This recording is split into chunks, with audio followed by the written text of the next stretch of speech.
1年前，我心血来潮给妻子讲了一个故事，由于内容猎奇，细节又过于真实，她被吓得魂不附体。事后我非常后悔，无数次强调故事是编的，可她对我的信任已然崩塌，看我的眼神充满了恐惧。当夜，她逃进洗手间，把门反锁，报警了。我因此锒铛入狱。现书里此事始末如下：我叫贺木，今年42岁，因为从小喜欢悬疑推理，现在成了一名悬疑小说家。我和单静结婚多年，一直相处融洽，她始终是我忠实的第一位读者。除了写小说，我还有一项坚持多年的爱好，就是饲养爬虫。龟蛙、蜥蜴，这些形态各异的小生灵令我着迷。我在家里专门设置了爬虫的房间，还费了一番功夫，在房间里建造了一个大生态缸，模拟热带雨林的生态环境，尽量给爱宠们提供一个自然舒适的住所。虽然我现在端着写作的饭碗，本科其实学的生物工程，如今也算学有所用。刚和单静认识那会儿，他对我这一爱好颇有微词，但他是个随和的人，时间长了也会爱屋及乌，渐渐的也觉得这些爬虫憨态可掬。婚后我们没要孩子，就一起养爬虫，其乐无穷。很多时候我赶稿子，忙得不舍昼夜，还是他对宠物照顾得更多。这晚我结束工作，已经0点了，单静也还没睡。我去爬宠屋，看到他正观察一只蛙，他感慨道：其实我以前挺害怕这些冷血动物的。又随口问我：贺木，你有害怕的动物吗？我思考片刻，忽然一个奇特的想法划过脑海。有啊，我认真地说，我害怕羊。他大惑不解，为什么？羊那么温顺。因为羊的眼睛非常诡异。我煞有介事道：你是不是还不困？我给你讲个故事吧。夜深人静，爬宠屋里光线昏暗，那些蜥蜴细长的树丛注视着我，神神秘秘的。单静笑道：你讲吧。这个故事的主人公名叫贺木。怎么是你自己的名字？这样有代入感。我叫贺木，从小喜欢悬疑推理，立志考警校，日后想当一名刑警。那时我以为未来的人生总是一帆风顺的。意外发生在1997年的夏天，我17岁，父亲送我去高考。进考场前，父亲喊住我，深深地把我看着，一阵欲言又止，最后说：你一定会取得好成绩，考上警校的。那时我没察觉到父亲的异常，只当作常规的勉励，点点头就转身进去了。我确实发挥得不错。最后一门结束，我急急踏出考场，想与父亲分享喜悦。可是父亲不见了。每逢大考，父亲总会在考场外等我。他扶着自行车，两眼怯怯望着门。我考完出来，挤在人流中，涌到他跟前了，他还在张望。我喊他一声，他忽然惊喜，猛一拍车座：儿子，考完了呀，回家吧。我就跳上车后座，一路眉飞色舞，吹嘘题目如何简单，他就笑，叫我谦虚点，脚下却蹬得更起劲，带起阵阵凉爽的风。父亲骑车带着我上坡下坡，山路泥路，车轮不停转，行过多年时光，前座的肩背日渐佝偻，但永远伟岸。这样一些小事，因为成了习惯，我便视作平常，视作世间规律一般的存在。父亲是沉默而坚强的后盾，我因此得以心无旁骛，一往无前。而规律一旦打破，我只剩惊慌失措。我在考场外左顾右盼，奔跑呼喊，向过路人描述一个普通中年男子的形象。可正因为太普通，没人会关注他。我没头没脑地四处找寻，心中惴惴不安。不会有事的，他可能先回去了。我这样想着，然后独自回家。可是父亲也没有提前回来。父亲失踪了。母亲说，我高考前夜，父亲莫名其妙心情烦躁，两人拌了几句嘴。可能他是赌气，离家出走了，过几天冷静了就会回来。我感觉这理由有点奇怪，但也只能接受这个解释。男的出走，听着不光彩。我们没有声张，暗中寻找。可是连着几天，音讯全无。高考似乎真的成了重大的人生转折点。父亲在我高考结束后人间蒸发了。我不明白父亲为什么要抛弃我们，回想起来没有任何合理的征兆。自我记事起，父亲就是稳重顾家的男人，为人老实，行事踏实。他用大多数中国父亲独有的朴素方式，默默关爱着家人，守护着家庭。对于父爱，我从无疑虑。可父亲就是这样走了。母亲又说，会不会去找你哥了？我有一个哥哥，大我5岁，天生眼睛残疾。我哥很早就离家打工，一去不回，杳无音讯，也如同人间蒸发一般。会是这个原因吗？直觉告诉我，不是。1个月后，邻居也察觉到了端倪，报案了。热心邻居还向警方描述了我父亲的长相、身高体重等。警察登门，面色凝重，不谈寻人的事，只是四处采集指纹。转天，他们再次登门，还带来了父亲的惊天秘密。1985年，邻省某县山区发生了一宗灭门惨案，一家5口无一幸免。案发现场地处偏僻，这家人又是离群所居，因此没有直接的目击证人。警方排查了社会关系，一无所获。凶手不是仇家，只是随机过路的外地人，这大大增加了破案难度。警方在受害者身上和凶器上采集到了嫌疑人的指纹，通过走访得知可疑人员的大致面貌，但仍然毫无头绪。案子就搁置了12年。命案必破，不破不休。一个小警察当时跟着他师傅追查此案，执念很深。10多年过去，当年那个小警察正巧调任到我们县。我父亲的失踪案上报后，他敏感地嗅到了什么？警方到我家采集了父亲的指纹，拿回去比对，结果表明和12年前灭门案嫌疑人的指纹相吻合。得知真相的那一刻，我的心脏处传来被重锤锤打的顿响，狠狠压着，一下又一下。1985年，那一年我5岁，父亲在外打工，回来会给我带拨浪鼓，带我上山玩，温暖的大手牵着我，我竟不知那是带血的。我上学后，父亲骑车接送我，去的路上他叫我好好学习，回的路上他夸我是好孩子。那一路乘风欢声笑语的一幕幕，变灰暗，变黑白，直至4分5裂，让我天然信任的伟岸身影，一夕间坍塌曾拥有的深沉父爱，也如同虚幻泡影。世界碎裂又重整，隆隆顿响突然消散，只剩下冰冷的一句话：父亲是个杀人犯。父亲杀了一家5口，逃走了。他面不改色地回到妻儿身边，继续平静的生活。他伪装得很好，所以母亲和我就这样莫名其妙成了杀人犯的家人。而后在我17岁这一年，他一声不吭的又逃走了。这对我们不只是情感上的重挫，还有实质性的打击。直系亲属犯重案，影响很严重，我的警察梦想因此破灭。后来我没考警校，上了一所常规的理工类大学，学了生物工程专业。随后学习毕业工作，按部就班，泯然于众人。父亲于1997年失踪后，再也没有出现过。灭门案也迟迟不破，案子的热度随时间而降，但警方不会放弃。父亲被列为在逃人员，立案通缉。我家已然支离破碎。母亲在我大学毕业后生病过世，我哥仍然在外多年不回，我搬到了现在所在的城市，老家空置。毕业后，我在微生物研究所工作了几年，日常生活很单调，除了写小说就是养爬虫。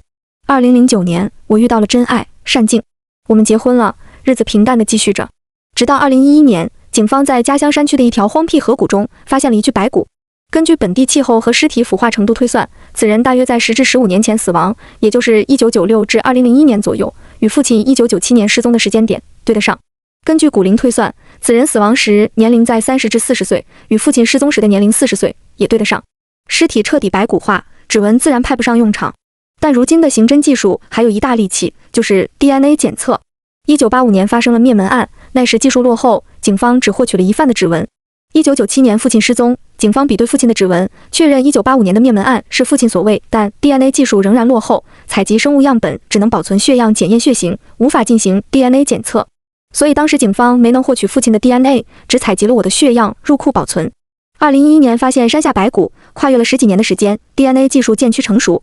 警方提取了白骨的 DNA 进行检测比对，结果表明那具白骨与我是父子关系。前前后后花费了数十年时间，好在有赖于技术的进步，还是有了说服力更强的证明。山下白骨正是我失踪多年的父亲。警方很快通知到我。时隔多年，我仍然记得父亲送我去高考的那天穿的什么衣服，是一件条纹汗衫。如今白骨上缠绕着衣物的残片，同样的花纹隐约可辨。通缉犯死亡，不再追究刑事责任，灭门案就此了结，我背负的父辈阴影也终于翻篇。翻篇了就没必要再讲，所以我一直没有告诉妻子单静。讲到这里，我问单静这个故事怎么样？单静难掩惊愕，只问这是真的吗？别管是真是假。单静却很执着，我对你的过去了解不深，我只知道你是单亲家庭，跟着母亲，父亲早年失踪，母亲后来也过世了。我知道这些过往是你心中的隐痛，所以我从来不会主动探究。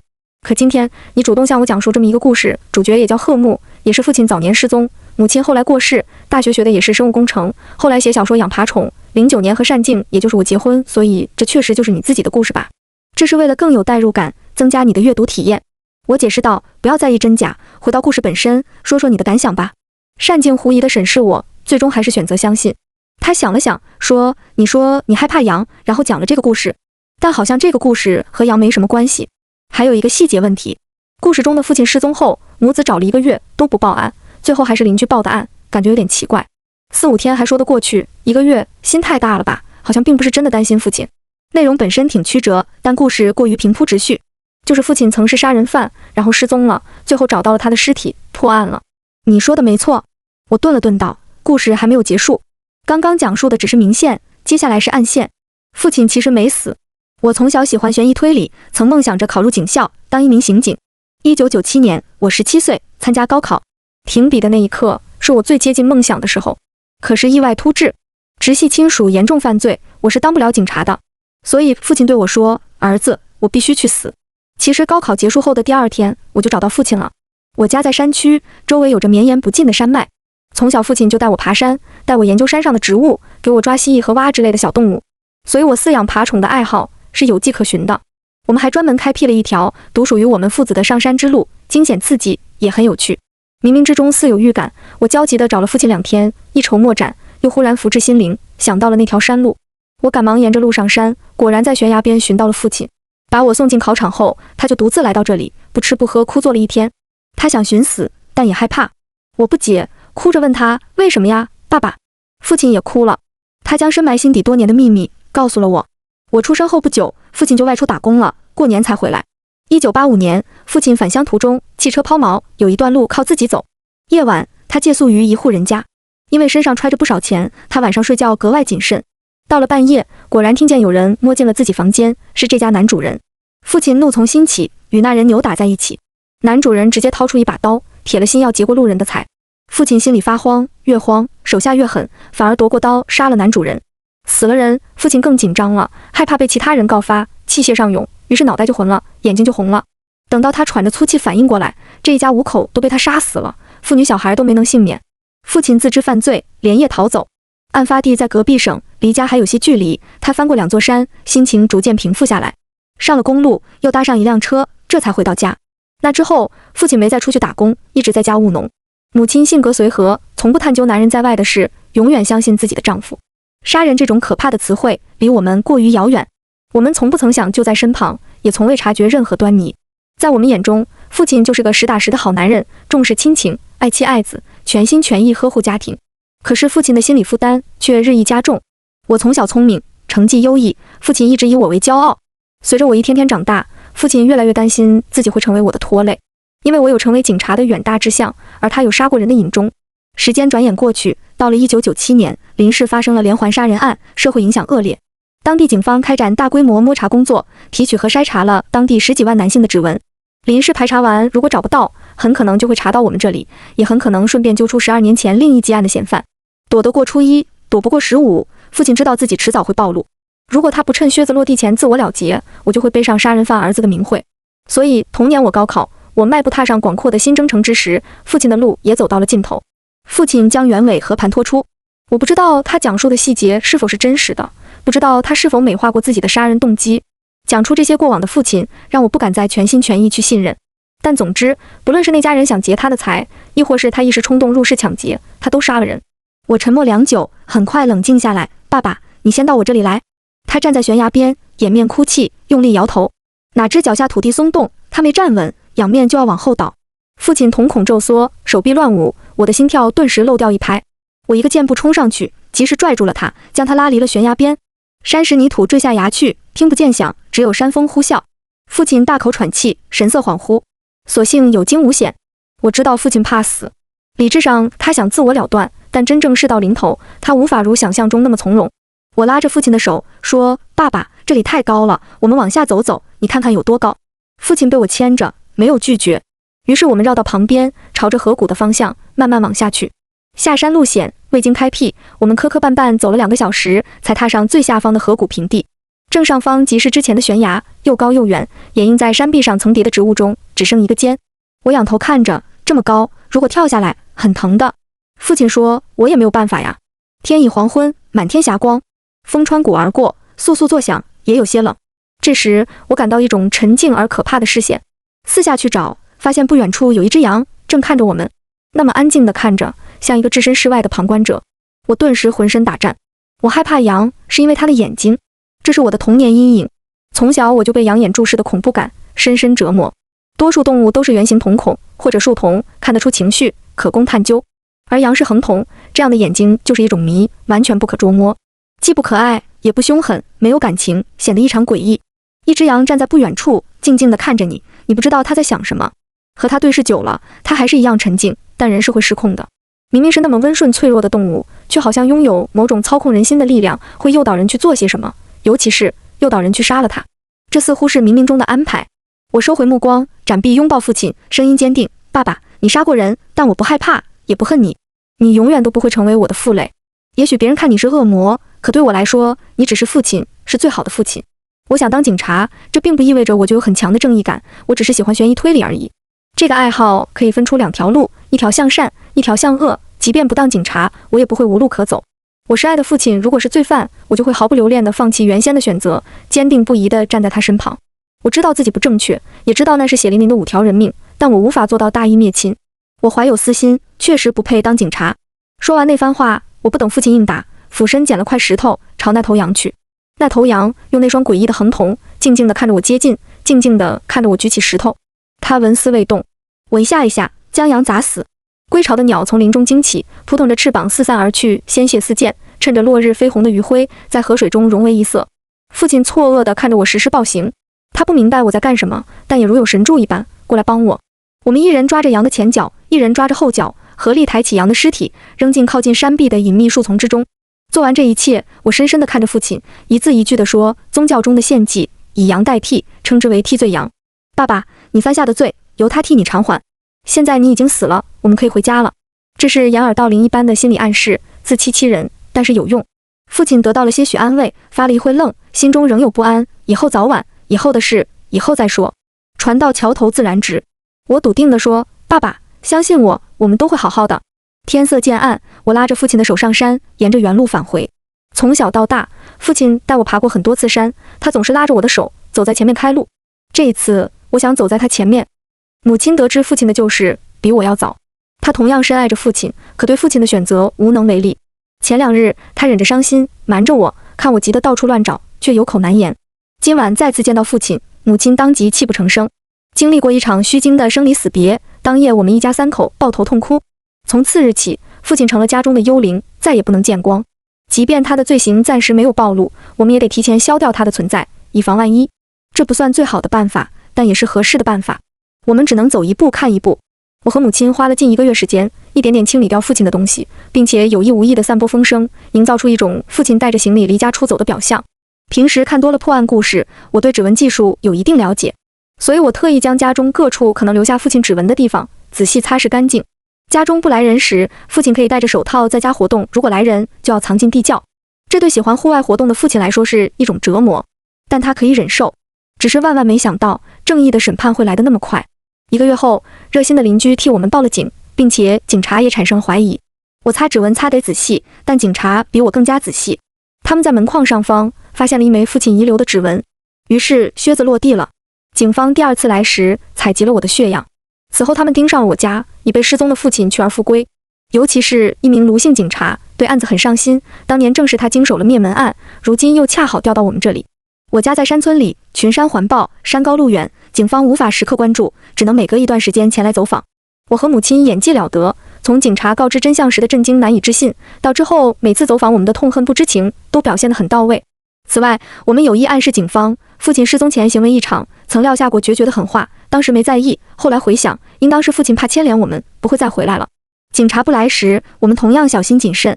我家出了杀人犯，邻居与我们的来往变少了，也没察觉到任何破绽。因此，警察走访邻居，能得到的信息也只是父亲走了，没回来过。渐渐的，警方也认定父亲回来的可能性不大，前来走访的频率越来越低。他们想不到，父亲始终都在家里。2001年，我大学毕业，母亲生病过世，我回家乡给母亲办了葬礼。父亲失去母亲的庇护，不能再藏在老家，整整4年，父亲也藏够了。葬礼过后，我暗中将父亲接进城，找了个小诊所，给父亲做了整容手术。手术很成功，父亲恢复的也很快。新面孔并非面目全非，起码能让父亲在阳光下行走。在诊所门口，我将电话和地址写在纸条上，递给父亲，告诉他，以防万一，我们不能一起生活。于是我们就在清晨的雾气中分别了。2001年是新世纪伊始，父亲和我在同一个城市，各自开始新生活。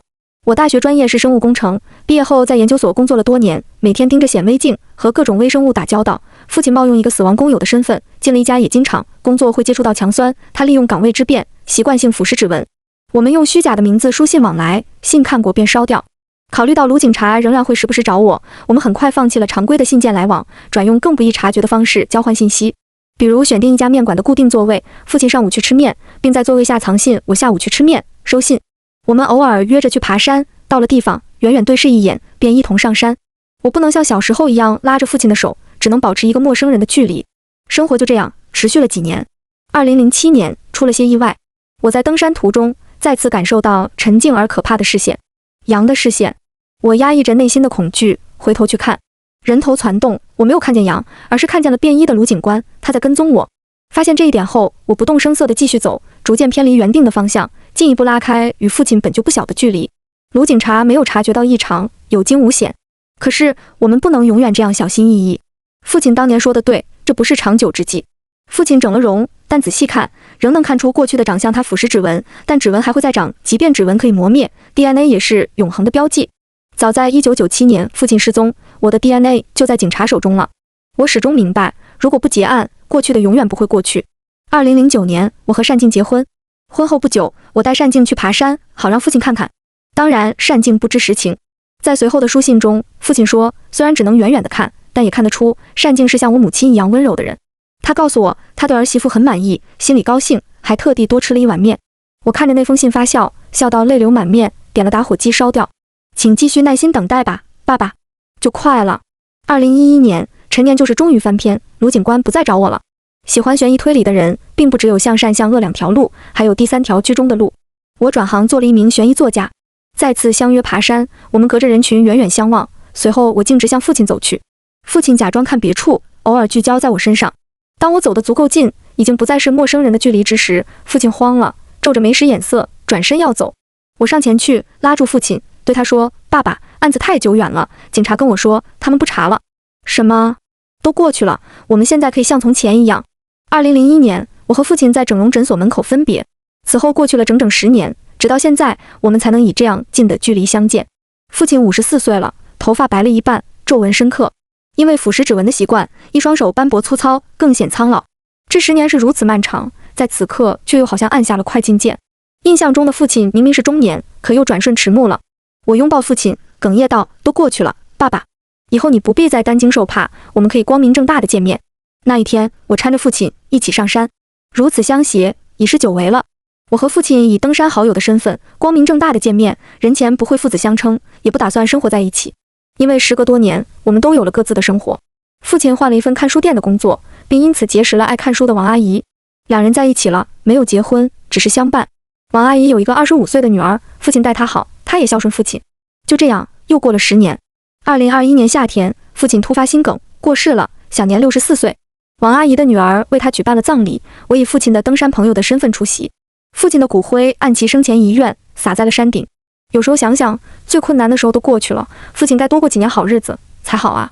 可是那一天，我和父亲爬上山顶，父亲说我已经苟且偷生好多年了，我本该死在1997年的夏天。那一天，我告诉父亲，那案子太久远了，警察放弃了。父亲就信了我。他不知道的是，已经立案通缉的逃犯，警察永远不会放弃追捕。警察不查了，是因为结案了。讲到这里，我看着爬宠物的某个角落发愣，没有继续。单静看着我，不发一语。我问他，你有什么感想？单静目光闪烁，我感觉这是真的。不要再纠结于真假了。我不知道，我从来不知道这些事。单静闭着眼睛，深吸了一口气。你说这只是故事，是假的。可是结婚后不久，你真的带我爬过山。我不知道那天是见了你父亲。有一段时间，你确实经常去一家面馆吃面，你也会定期一个人去爬山，这所有的细节都对上了。我相信这一切就是真的。单静捂着脸，肩膀颤抖。这是小说。我上前搂住他，轻声哄，我只是把我人生的一些空白填补上戏剧性的情节，这是为了更有代入感。既然你这么在意，那我就不讲了吧，省得你多心。不行，你继续讲。他擦干眼泪，推开我，眼神很冷，明线里还有很多东西在暗线中没有圆回来。你告诉我为什么会结案？警察发现的尸骨是怎么回事？是那只羊吗？警察怎么可能分辨不出一具白骨是人还是羊？什么替罪羊，不过是宗教神话罢了。你告诉我究竟是怎么回事？我看着他苍白的脸色，有些犹豫。真的要讲吗？我怕你承受不了。你必须讲。刚才讲述的故事中有一些内容，我只是一带而过，而接下来他就是主角了。我之前提到，我有一个哥哥，大我5岁，他出生于1975年，我出生于1980年。所以最开始我们家是4口人，父母、我哥还有我。我害怕羊的眼睛，因为羊是恒瞳，沉静而诡异，看不出情绪，捉摸不透。前面我也提到过，我从小就被羊眼注视的恐怖感所折磨。但是我家并没有养羊，我害怕的是我哥。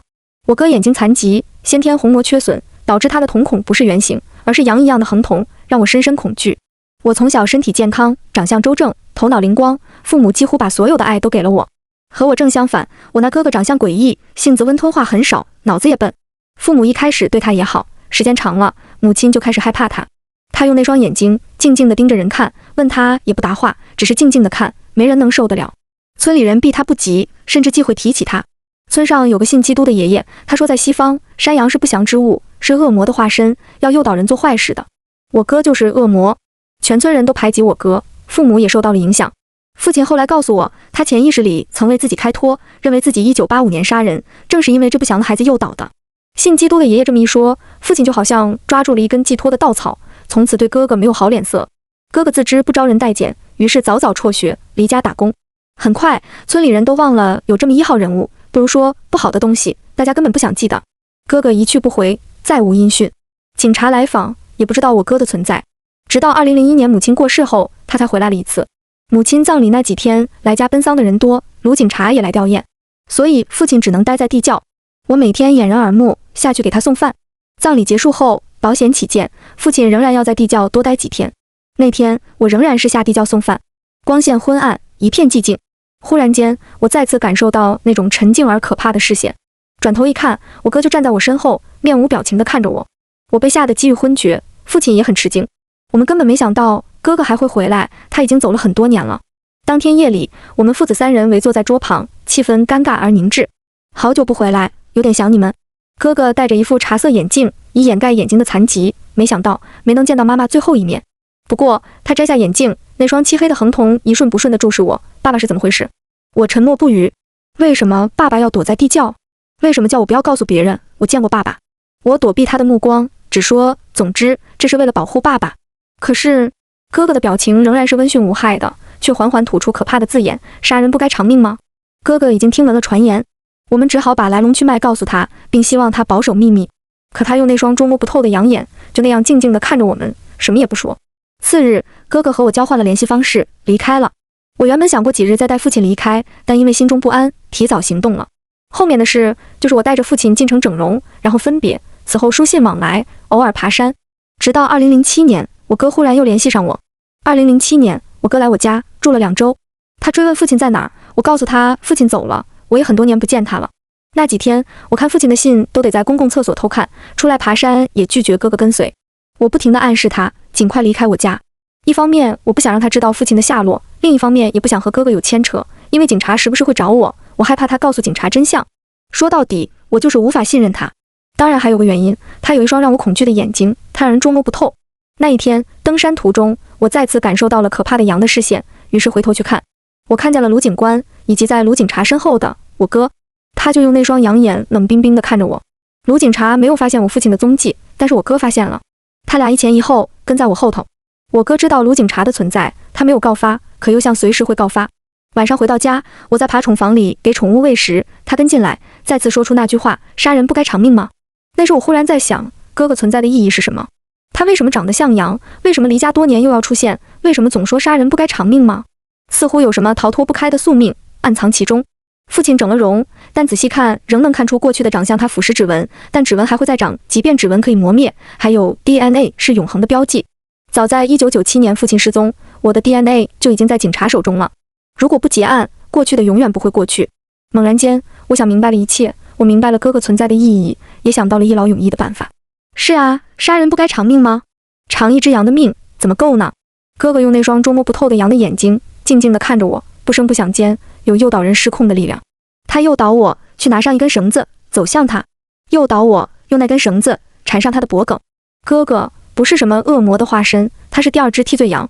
我大学专业是生物工程，要知道很多法医原先也是这个专业。2007年我在家杀死了我亲哥，随后借故向父亲要来以前的旧衣服穿在哥哥的尸体上。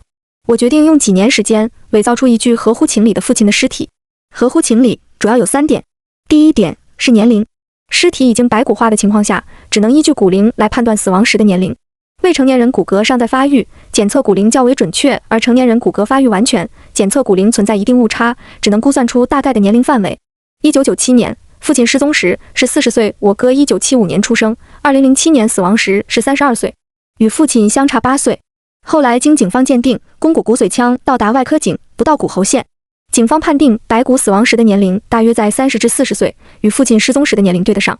第二点是尸体腐化程度。爬宠房里有一个巨大的生态缸，原本只是为了饲养爬宠而建设。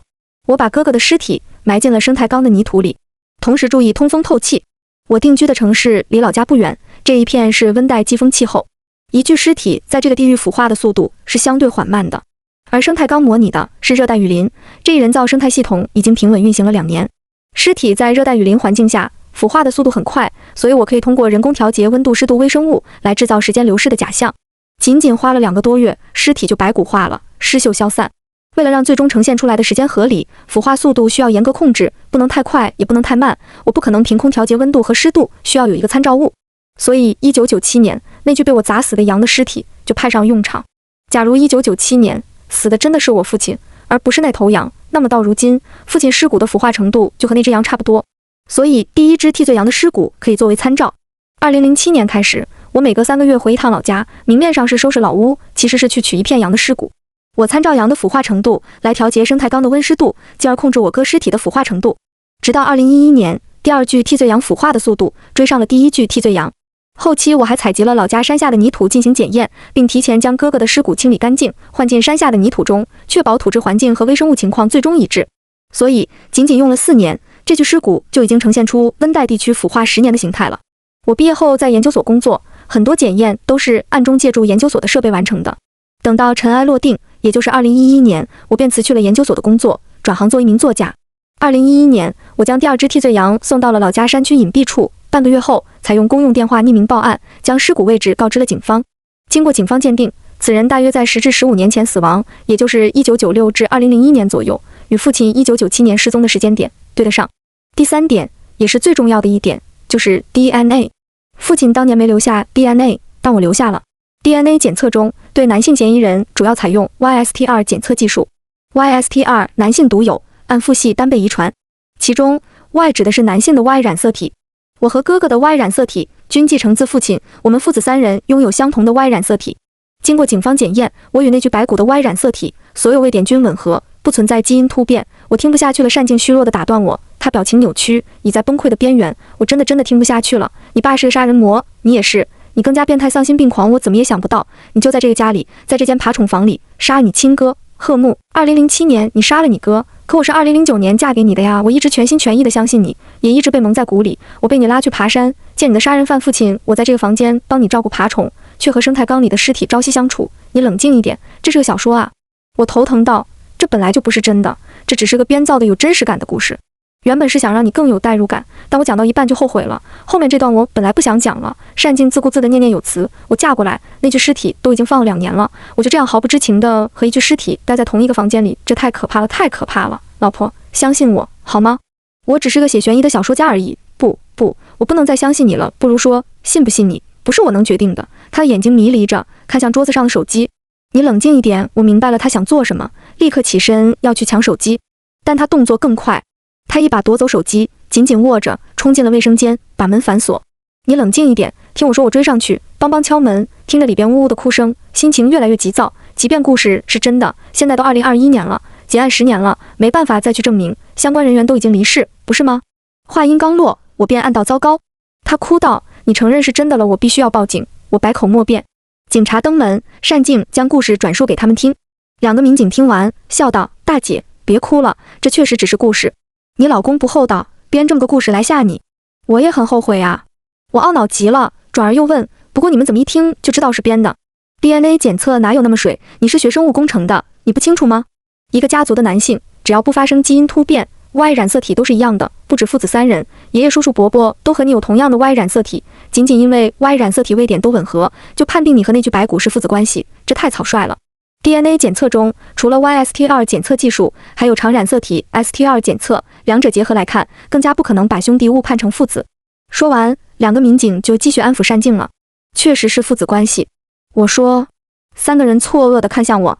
其实故事还没有讲完啊。我从小喜欢悬疑推理，经常听电台的法制节目，看破案故事，因此对指纹技术和 DNA 技术有一定了解。高考后的第2天，我找到了悬崖边的父亲，砸死了第1只替罪羊，把父亲带回家藏起来。之后我仔细擦拭家中的每一处，确保不留下父亲的指纹和 DNA， 可是警察还是发现了一枚指纹。经过比对，他们判定父亲是灭门案的凶手。好在1997年，当地 DNA 技术还很落后，警方并未收集皮屑头发，只能保存血样检验血型，也不能进行 DNA 检测，所以警方没能获取到父亲的 DNA， 只保存了我的血样，以备后用。警察第一天来，发现了指纹，我已经有了预感。我知道如果指纹比对上了，第二天警察还会登门，也会采我的血。于是当夜，我借故弄来了父亲的血。第二天，警察告知比对结果和真相，我震惊害怕，不敢相信父亲杀过人，就像每一个未经历世事的孩子一样惶惑。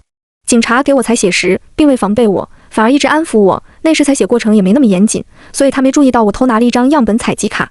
警察登记我的个人信息时，我将父亲的血滴在了卡上。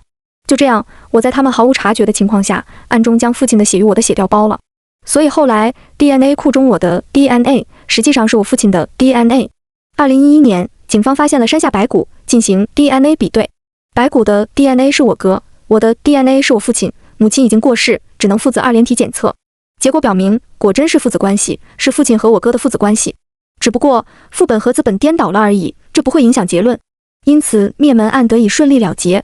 那么为什么我当年要调包血样？难道我那时就计划着10年后伪造尸体吗？不是的，当时我的想法很纯粹。我想父亲不会一辈子藏在家里，他最终还是要逃走的。如果父亲日后再翻案怎么办？他一定会记住戴手套，但是隐藏 DNA 很难。未来 DNA 技术会不断进步，向发达地区靠拢，日后警方可以从头发、皮屑等蛛丝马迹中提取到 DNA。如果父亲再翻案，留下了 DNA， 警方入库比对后发现是我，那么我就可以替父亲顶罪，即便只能顶一次。我不再信任父亲，但我仍然深爱他。我原本想要当警察，但因为我是父亲的儿子，我只能站在警察的对立面。我拼却一腔孤勇，挡在父亲前面，是打算把自己变作第二头替罪羊的。后来父亲没再做过案，直到2011年撤销案件，我这头替罪羊都没派上用场。当年灭门案犯罪嫌疑人死亡，不追究刑事责任，没有走到审判阶段，是直接撤销案件的。父亲没有留下案底，我也没受什么牵连，似乎就像什么都没有发生过一样。故事讲完，2位民警神色凝重，单静近乎昏厥。我发了一会儿愣才反应过来，猛地一拍大腿，闭嘴了。第二天，警方开始调查我，他们调查我的背景，重新采血验血，一趟一趟搬走生态缸里的土，整整调查了1周，没查出什么异常。因为那本来就是假的，是故事。话说回来，即便是真的，也很难考证了吧？并没有承认是真的意思，浪费警力资源，我很是愧疚。但警方也不是一无所获，他们发现我饲养的爬虫有好几只都是珍贵野生动物。最终，我因为非法购买野生动物，获刑3年半。现在我正在监狱里服刑，正是利用自由活动时间。写完了这部小说，